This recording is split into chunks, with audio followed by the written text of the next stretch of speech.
What were you noticing about Trump? What was his reputation from the security infrastructure within the United States, just seeing the day-to-day dealings of Trump in foreign affairs? Donald Trump, from the foreign policy community, there was a clarity about the fact that the president was highly transactional and really disinterested in foreign policy and strategy. He was only interested in things that were going to be transactionally beneficial for him personally, which is something that strange to kind of label a president, because he's a constitutional officer, the chief executive, supposed to be looking out for the interests of the people.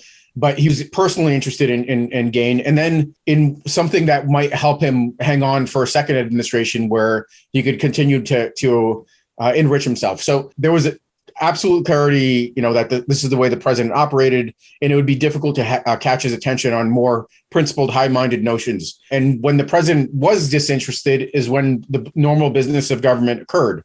It's when the president personally became interested in a topic where that things traditionally got derailed. The president was the country's worst enemy in a lot of ways, in terms of the way he would insert himself into policy where he should be, but in the most destructive way possible.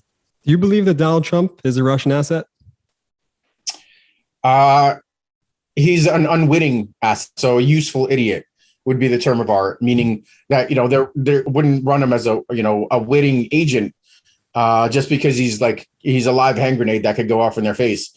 Imagine the Russians using compromising material on him, blackmail, and then the president, by his nature, saying, well, I'm only doing this because the Russians have dirt on me, right? That would blow up in the Russians' face and stuff like that.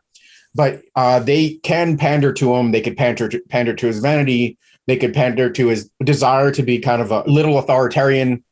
There's a visual in my mind of an Oompa Loompa, like that kind of dictator. They could easily kind of manipulate him. And I think, he was in a lot of ways easily manipulated by our adversaries, whether that's North Korea, China, or Russia. Russia probably maybe being the most effective of them.